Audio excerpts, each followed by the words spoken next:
Então, boa noite a todos. Bom, eu vou me apresentar para quem não conhece. Meu nome é Adriene Ribeiro Lima. Eu sou uma das 3 professoras responsáveis pelo Laboratório de Higiene e Microbiologia de Alimentos, da Faculdade de Farmácia da UF, da Universidade Federal Fluminense. O nosso laboratório, ele, né, desenvolve atividades de ensino, pesquisa e extensão. Então, a gente recebe alunos desde o ensino médio, por meio de projetos de extensão, então, alunos de escola estadual de Niterói, alunos bolsistas do programa do CNPq Pibiquinho, né, que são alunos de iniciação científica do ensino médio, alunos de graduação, e tanto para aulas práticas, quanto para pesquisa, iniciação científica, estágio, e também alunos de mestrado e doutorado. Então, hoje o laboratório ele é vinculado ao programa de pós-graduação em ciências aplicadas a produtos para a saúde. Então, essa ideia, né, de montar o Instagram do laboratório, ela veio a partir de um projeto de extensão. Então, eu, junto à professora Luciana Esper e a professora Alice Gonzalez, que, né, são as outras 2 professoras responsáveis pelo laboratório, a gente idealizou um projeto de extensão e a gente vem desenvolvendo junto a alunos de graduação e de mestrado. E o principal objetivo desse trabalho é a divulgação de informação com base científica, informação confiável, porque a gente vem percebendo muita desinformação, muita divulgação de informação falsa, então a gente teve essa preocupação e a gente quis desenvolver esse projeto de extensão principalmente com esse intuito de divulgar informação confiável à população. Então, dentro desse contexto, a gente montou a página, né, do Instagram e do Facebook também. Então, para quem não segue ainda, vamos lá seguir, pessoal, e curtir a página do Facebook também.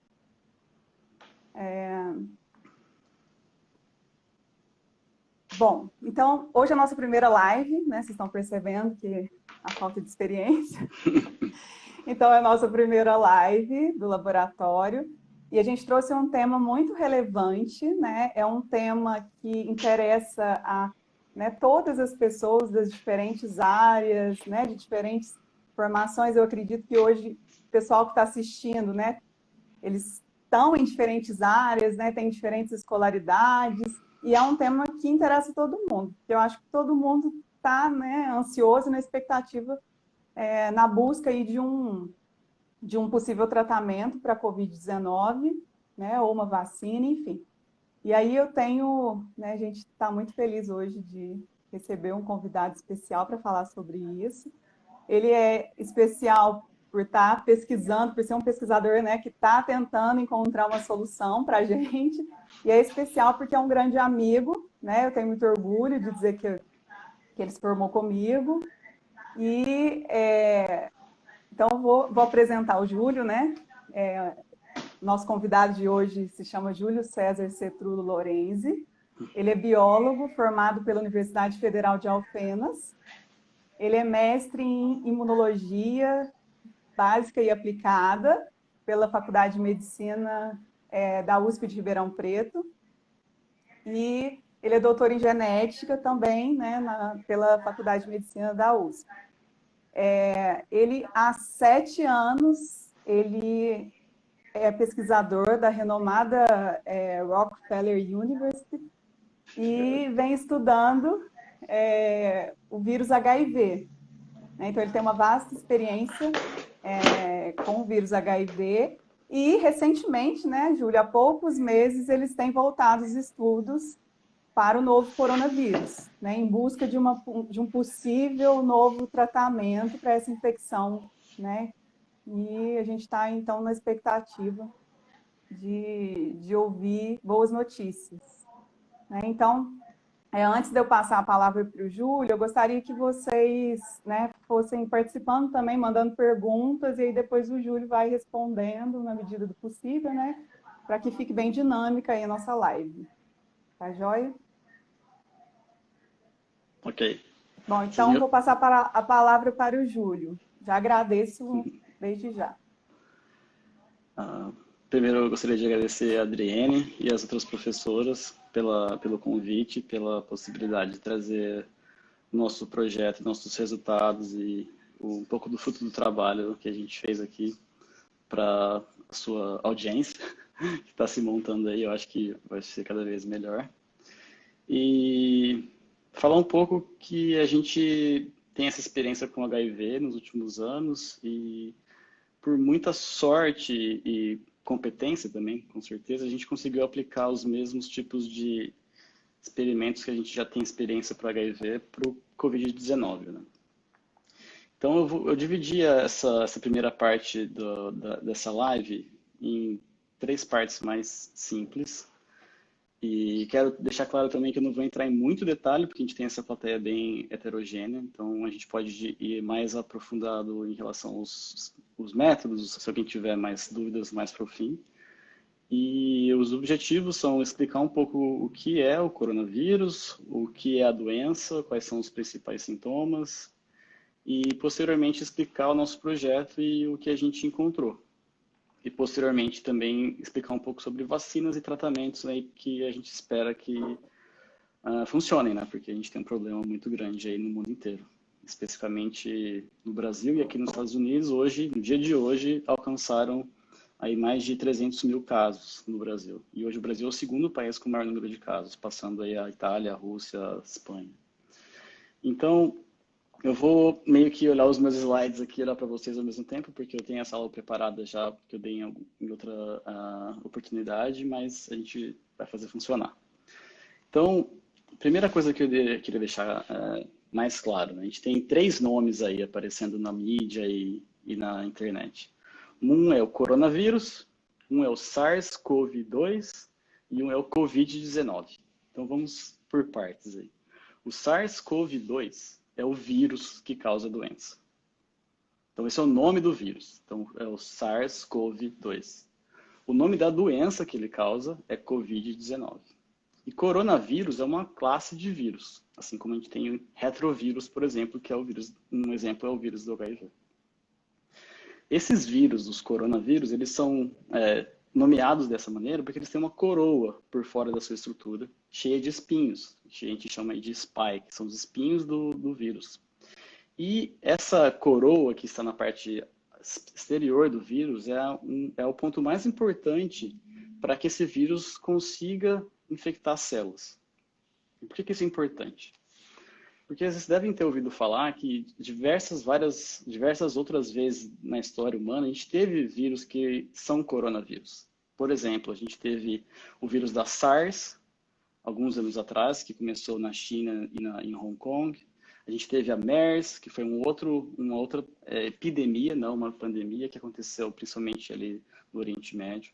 E esses 2 exemplos são outros exemplos de coronavírus que saíram de um ambiente animal, eles infectavam somente um tipo de animal, por exemplo, um morcego, no caso da SARS, ou um camelo, no caso da MERS. E por sorte, ou nosso azar, aconteceram mutações, recombinações no DNA desses vírus, tornando esses vírus capazes de infectar outros seres, no caso, seres humanos. Então, esse pulo, esse salto entre uma espécie e outra aconteceu diversas vezes na história. Porém, o problema que a gente está enfrentando agora é tão grande porque, nesse caso do SARS-2, esse vírus se tornou extremamente infectivo. Ele consegue infectar diversas células humanas. E é por isso que a gente tem tantos casos no mundo todo. Então, como eu falei anteriormente, a gente teve esses exemplos da SARS e da MERS, que foram outros coronavírus que já infectaram humanos. Porém, a gente também tem outros coronavírus que já estão aí há muito mais tempo. Por exemplo, a gente tem coronavírus chamados 22E, 63, OC43, que são vírus que causam um resfriado. Então, o resfriado também é causado não só por coronavírus, mas um dos exemplos dos vírus que causam resfriado comum é alguns tipos de coronavírus. Então, a gente já conhece a biologia desses vírus em certo detalhe. E a gente também já tem uma ideia de como fazer alguns tipos de tratamento ou até tipos de vacina. Infelizmente, a gente teve uma chance muito grande no ano de 2002 com a SARS. Por que infelizmente? Porque a gente teve uma epidemia controlada dentro da China e aquela epidemia teve um alto nível de infecção e diversas mortes. Naquele momento, a gente teve a chance de fazer uma vacina, fazer um tratamento, porém, aquela doença se colapsou. Os números de casos diminuíram, quase que naturalmente, ou por manejo da população, e não foi criado um movimento na indústria farmacêutica para que aqueles primeiros remédios fossem testados em larga escala, ou mesmo vacinas. E hoje a gente não tem esses dados disponíveis para tentar usar contra o SARS-2. Mas isso é um detalhe importante porque mostra como a indústria farmacêutica e a ciência tem que sempre estar muito focalizada no que está acontecendo nas diversas partes do mundo. E a gente tem que tentar trazer a ciência para perto das pessoas para elas entenderem a necessidade de investimento, por exemplo, em ciência. Eu vou deixar isso mais claro no fim da minha palestra. Então, a gente está vindo aqui no histórico dos coronavírus e, especificamente no ano de 2019, tudo indica o que aconteceu dessa vez foi uma mutação dentro de um coronavírus que infectava morcegos. E esse vírus conseguiu infectar outro animal intermediário que a gente não sabe, pode ter sido um porco, pode ser um peixe, pode ser diversos tipos de outros animais. E daquele animal ele pulou para o ser humano. Por que a gente já tem uma ideia do ciclo de vida desse vírus? Porque a gente estudou um pouco o SARS-1. E o SARS-1 também se liga no mesmo receptor que o SARS-2. Então, para deixar isso bem didático, o que é um receptor? Como se a gente pensasse numa chave e numa fechadura. O vírus tem a chave e a célula infectada vai ter a fechadura. Quando eles se encontram, ocorre a infecção. Porque aquele vírus encontrou uma maneira de entrar na célula. Agora, outra coisa que eu quero deixar bem claro, que isso tudo é ao acaso. A gente não pode pensar que esse vírus teve uma evolução específica para aquele tipo de receptor. Não, isso foi completamente ao acaso.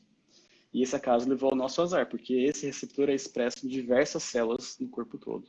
Então, como eu falei anteriormente, a gente já encontrou infecções em diversos tipos celulares, em coração, no cérebro, no pulmão, em músculos. Então, é um vírus que tem capacidade de infectar diversos tipos celulares e causar diversos danos. Então, uma vez que o paciente é infectado, geralmente por via aérea ou por contato principalmente a sua mão com uma superfície onde esse vírus está depositado, essa infecção geralmente vai acontecer e vai começar no nosso trato respiratório superior, dentro da narina e na boca. E essa fase de infecção inicial é muito importante porque é nessa região que ocorre a maior capacidade reprodutiva, novamente, entre aspas, aí, do vírus. Então, a viremia aumenta exponencialmente, rapidamente.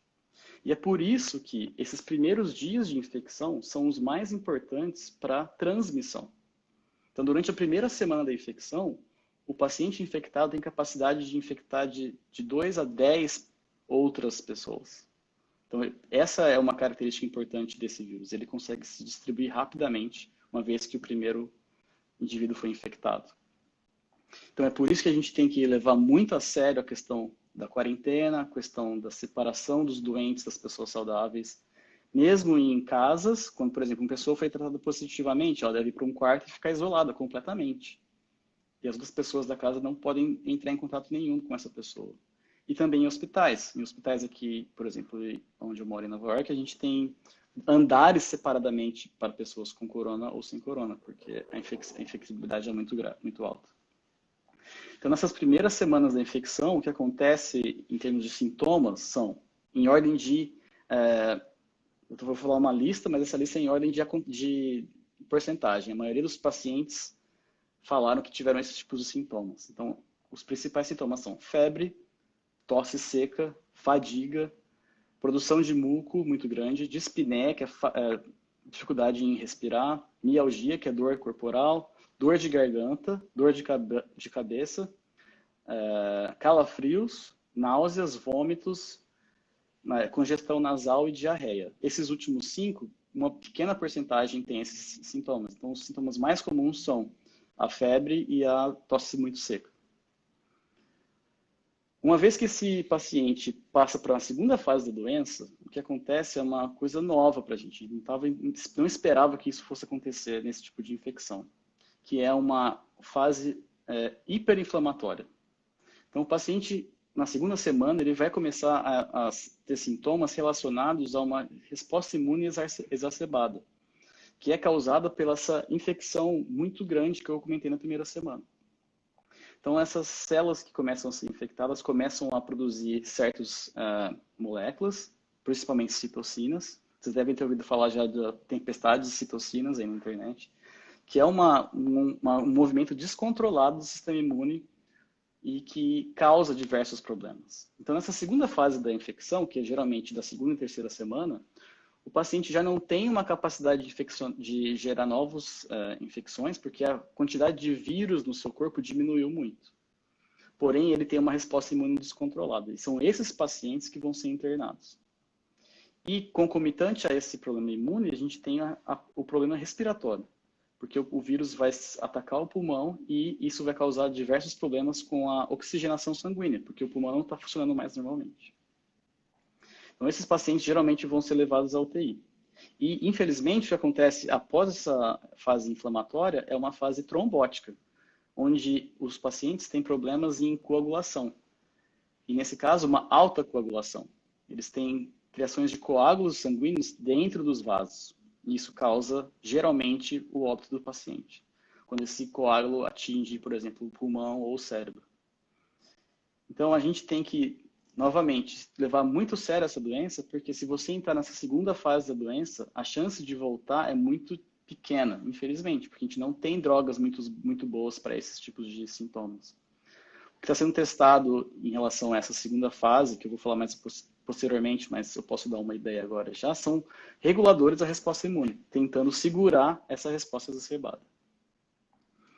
Então, passado aí os primeiros sintomas e essa timeline da infecção, eu gostaria de falar um pouco sobre por que esse vírus se tornou uma pandemia. Então, o que é a definição de pandemia? Geralmente, a gente ouve falar, por exemplo, do ebola. Vou dar o exemplo do ebola porque o ebola é uma epidemia que acontece em um país, onde você tem infecção entre indivíduos daquele mesmo país e que raramente ocorre a infecção de outras pessoas em países adjacentes daquela área.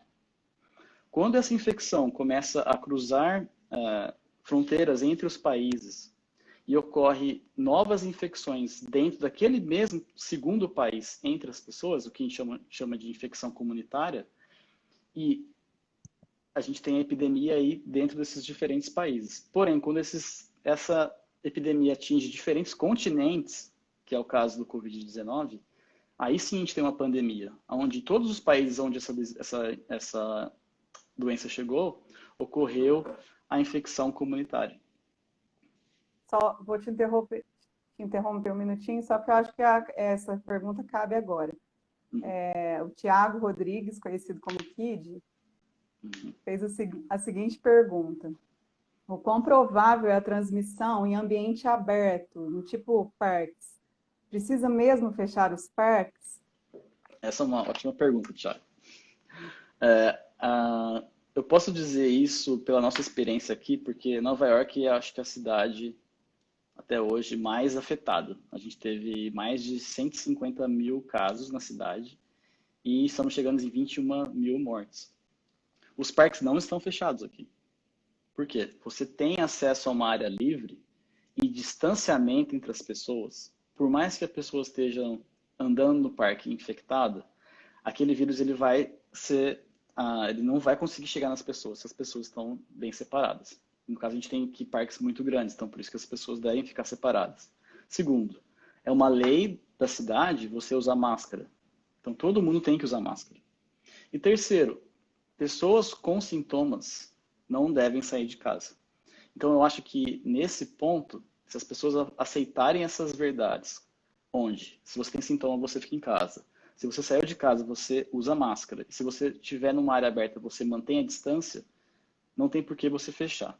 Por outro lado, outros países tiveram outros pontos de vista. Por exemplo, a Espanha e a própria China fizeram o que eles chamam de lockdown total.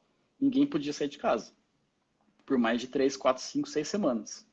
E esse ponto de vista se mostrou funcional na maioria dos casos. Eles tiveram uma diminuição absurda no número de novos casos.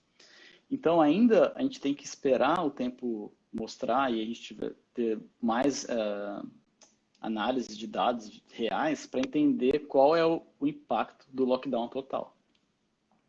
Então, acho que eu respondi um pouco a pergunta. Na próxima parte, eu quero falar um pouco agora em relação a como o nosso corpo reage à doença e como isso levou a nossa pesquisa. Então, geralmente, o que acontece quando a gente tem qualquer infecção, não só no corona ou no Covid-19. Geralmente, quando a gente é infectado por um vírus ou uma bactéria, a gente vai ter uma linha de controle muito forte, que é o sistema imune. O sistema imune é capaz de reconhecer o que não é seu. Então, o meu corpo sabe quem sou eu e quem são minhas células, por diferentes mecanismos. E a gente sabe muito bem reconhecer o que não é nosso. Então, quando a gente é infectado por um vírus que ele não está presente no nosso corpo, eu nem vou entrar em comensalismo de diferentes bactérias, porque a gente tem isso também, mas vamos pensar numa infecção. O nosso corpo consegue reconhecer essa infecção e ataca fortemente essa infecção. Então, a gente tem um sistema imune inato que controla esse tipo de infecção de maneira muito capaz. A gente tem células especializadas em matar ou controlar a infecção, ou até matar células que estão contaminadas. Por exemplo, as células citotóxicas, os macrófagos, as células NK, as células T, as células dendríticas. Então, todas essas células em conjunto conseguem controlar muito bem uma infecção. E isso acontece na maioria das vezes, mesmo no Covid-19. A gente imagina, e a gente já tem dados mostrando, que mais de 95% dos pacientes não têm sintomas. Eles controlam a doença. E só vão saber que foram infectados posteriormente, quando testados para os anticorpos. Então, uma vez que a resposta imune tenta controlar essa infecção, a segunda fase desse controle é a produção de anticorpos. Então, o que são anticorpos? Anticorpos são proteínas que conseguem identificar uma coisa muito específica. Pensando novamente naquele modelo chave-fechadura, o anticorpo consegue reconhecer a mesma chave que o vírus reconhece. E dessa maneira consegue bloquear aquele contato do vírus com a sua célula-alvo. Então, o anticorpo ele age na primeira fase da infecção. Ele consegue inibir que novas células sejam contaminadas. E isso tem tudo a ver com vacinação, que eu vou falar mais à frente. A vacinação induz esses anticorpos de uma maneira tão boa que a gente tem, por exemplo, exemplos de vacinas que a gente toma na nossa infância e aquela atividade continua durante toda a sua vida.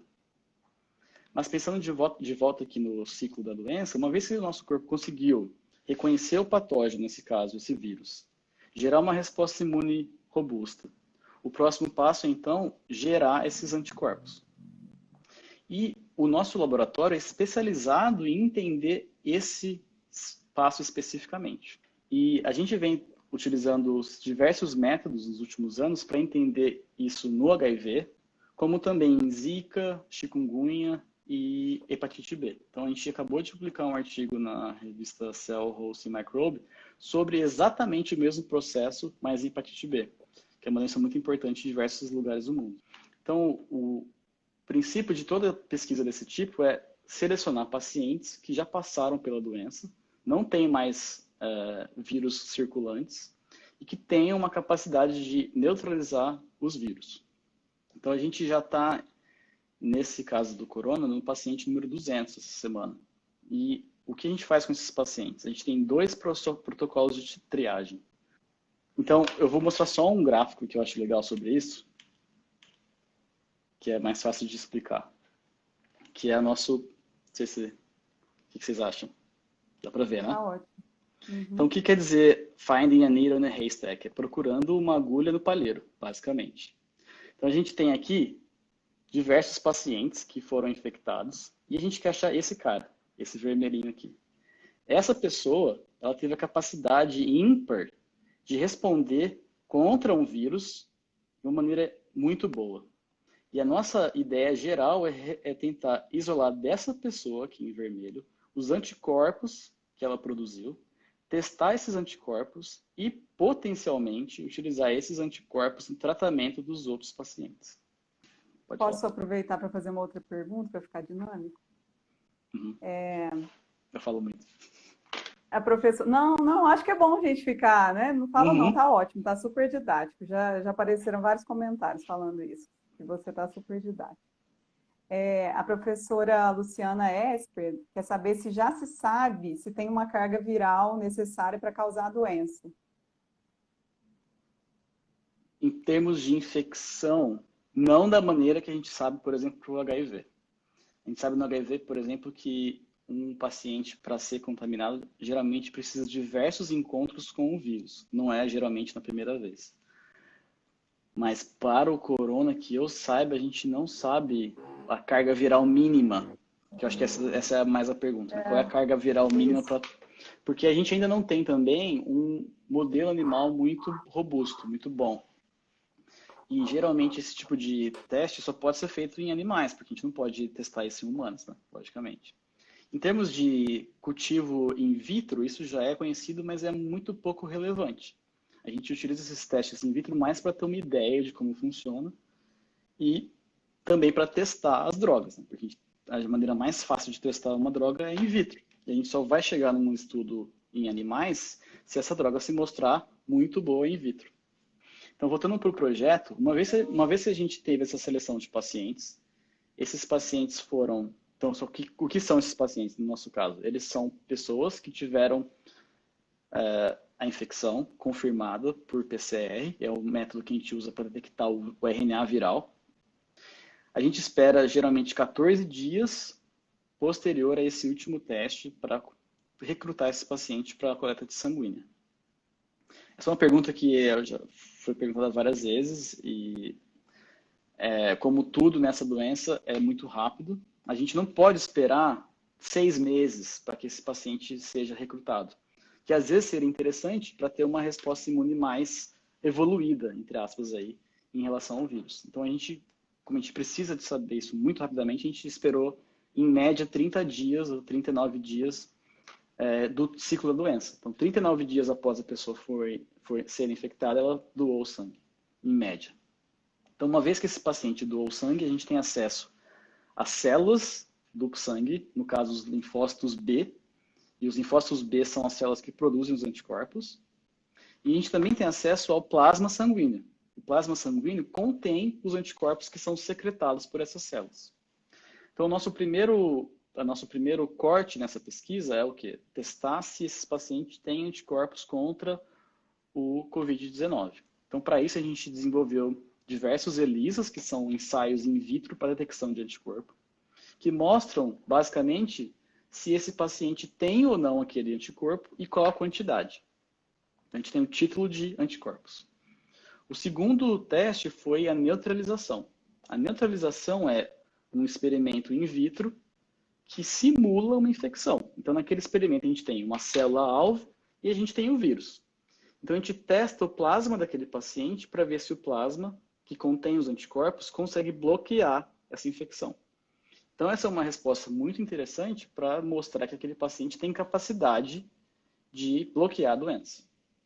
Uma vez que a gente identificou os melhores bloqueadores, isso é, pacientes que têm a capacidade ímpar de bloquear o vírus, e se vocês tiverem curiosidade, no nosso artigo isso vai estar escrito como título ou diluição recíproca. O que é uma diluição recíproca? É o quanto eu posso pegar o seu plasma e diluindo ele. Muitas vezes. Tem alguns pacientes que a gente conseguiu diluir até 10 mil vezes. E ele continua tendo uma ação neutralizante. Então, esses pacientes têm uma capacidade muito boa, o que quer dizer que eles têm anticorpos muito bons para controlar a doença. Então, esses pacientes, passados esses 2 primeiros testes, a gente levou para uma fase mais específica, que é selecionar células B específicas para o vírus. Então, a gente não vai entrar em detalhes sobre isso, é um processo bem complexo, mas o produto desse experimento é a sequência desse anticorpo em DNA.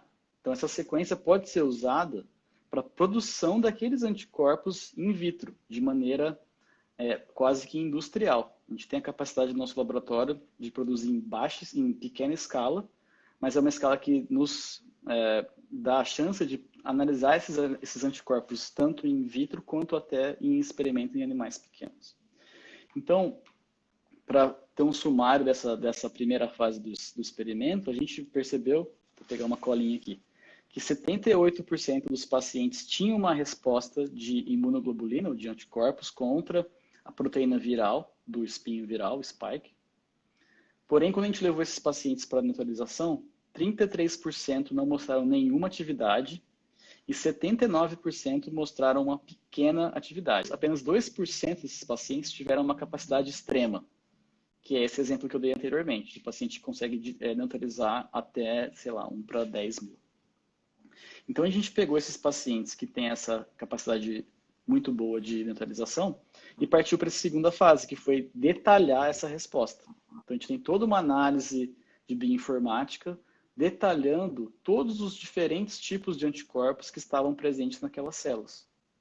E a gente tem que entender uma coisa que é interessante, que o plasma é uma mistura, contém todos os anticorpos que o seu corpo está produzindo. Quando você pega cada célula B e tem acesso ao seu DNA, você consegue isolar aquele específico, que pode ter levado àquela atividade neutralizante. Então, no nosso caso, a gente fez a clonagem de 550 diferentes anticorpos, produziu esses anticorpos, testou novamente no ELISA e na neutralização. E desses, a gente percebeu que mais de 40% deles tiveram capacidade de neutralizar o vírus. Isso é uma coisa muito boa. E o segundo detalhe mais importante é que todos os pacientes que a gente testou tiveram atividade quando utilizando o anticorpo específico. Então, essa é uma frase que está no fim da conclusão, que eu acho importante repetir aqui, que existe a possibilidade que todas as pessoas, uma vez infectadas ou imunizadas por uma vacina, possam produzir esses anticorpos que são neutralizantes. E um segundo detalhe importante é que outros artigos de outros laboratórios, de outras universidades, de outros países até, estão encontrando resultados muito semelhantes. E ainda mais interessante que isso é que a sequência do DNA desses anticorpos é bem semelhante também. O que mostra que o vírus tem meio que um caminho para ser neutralizado. A gente consegue identificar esse caminho aí, entre aspas, para gerar essa neutralização. Então a gente discute no artigo que uma vacina seria interessante se ela conseguisse gerar aqueles tipos específicos de anticorpos que a gente encontrou nesses pacientes e que outros pesquisadores também encontraram.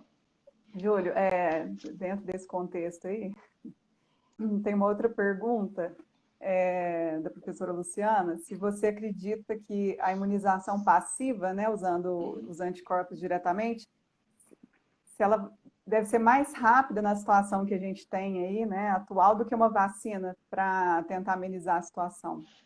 Sim. O desenvolvimento dos anticorpos é muito mais rápido porque, por exemplo, a gente já tem alguns anticorpos candidatos que mostraram um efeito muito bom in vitro e a gente está começando a testar em vivo. E como a gente já tem essa experiência grande com outros vírus, a gente já consegue pular, entre aspas, algumas das etapas de controle de qualidade, porque a gente já tem meio que a gente chama aí de esqueleto. O que é isso? É o esqueleto do anticorpo que a gente vai mudar somente as regiões que identificam o SARS-CoV-2. E a gente espera, e pode ser que isso seja verdade ou não, mas a gente tem o potencial que esses anticorpos possam estar prontos para a utilização clínica em menos de 6 meses. Agora tem um detalhe importante, pensando no que eu falei no começo em relação à infecção. A etapa que esses anticorpos funcionaria é nessa primeira semana, ou na janela onde a infecção é muito importante. Então, idealmente, esses anticorpos seriam importantes para a prevenção da infecção. O que a gente pensa, assim, em termos de potencial de uso é, por exemplo, idosos. Os idosos, eles têm uma capacidade muito reduzida do sistema imune e uma vacina para eles, às vezes, não vai ser muito eficaz, porque ela não consegue induzir uma resposta imune. Então, você poderia proteger os idosos de nova infecção administrando esse anticorpo. Ou também em trabalhadores da saúde ou outros tipos de trabalhadores que têm contato com um público muito exacerbado. Então, eles estão em contato com o vírus de maneira muito grande também. Mais uma da professora Luciana. Qual seria o tempo de ação destes anticorpos? Eu acho que ela está falando da sua pesquisa. É boa pergunta também. A gente tem... Isso é uma coisa que eu fiz bastante no meu pós-doutorado, que foi estudo de farmacokinética de anticorpos. Então, no nosso experimento com HIV em pacientes, a gente teve já vários estudos, mas 2 estudos que a gente fez mais aprofundadamente essa análise, a gente percebeu que pacientes recebendo uma dose de anticorpo tiveram resultado até de 3 a 6 semanas após o tratamento. Posteriormente, a gente fez uma mudança na genética desse anticorpo e mostrou que esse anticorpo é estável no corpo do paciente. Ele está lá e está ativo por até 6 meses. Então, a gente tem hoje ensaios clínicos onde os pacientes estão recebendo várias doses intercaladas do anticorpo. E a gente tem resultados mostrando que até 6 meses eles continuam sendo ativos após a última dose. Então, caso todo esse protocolo, esse processo seja iniciado e, vamos dizer, chegue ao público, na melhor das hipóteses, a gente teria, por exemplo, 2 doses anuais. Mas eu não posso ter certeza disso porque a gente não chegou nos testes ainda. Mas é um baseado no que a gente tem de resultado para o HIV.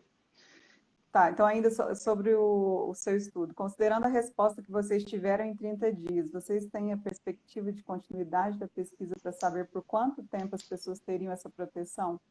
Sim, essa é uma pergunta muito importante. E diversos laboratórios estão fazendo isso porque, por exemplo, aqui em Nova York a gente teve o primeiro paciente no começo de fevereiro.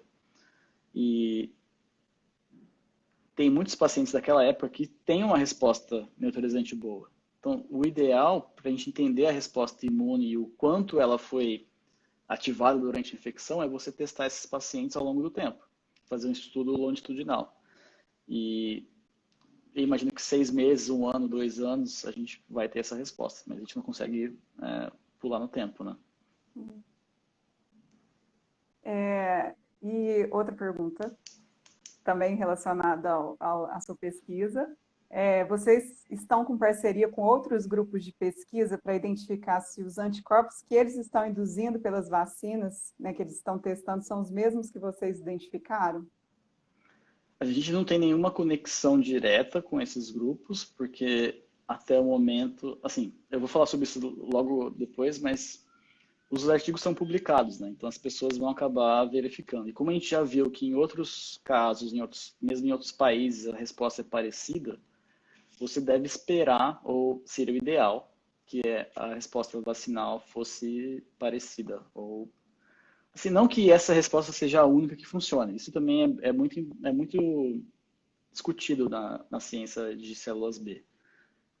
Novamente, eu vou falar de HIV, porque é isso que eu sei mais. Diferentes pacientes encontram diferentes maneiras de bloquear o vírus. Então, no caso do HIV, a gente tem diversas classes de anticorpos que se ligam em diferentes regiões do envelope viral e conseguem neutralizar aquele vírus. Então, a nossa pesquisa, e assim como de todo mundo, ela ainda é muito nova, né? A gente começou isso há 2 meses. Então, de novo, só o tempo ou mais e mais pacientes que a gente consiga analisar vão dizer se a gente teve diferentes approaches aí para a resposta. Então, eu vou encerrar, pessoal, mas a gente vai começar outra live em seguida, tá? Para o Júlio começar a falar sobre vacinas. Beleza. Então, até já. Vai.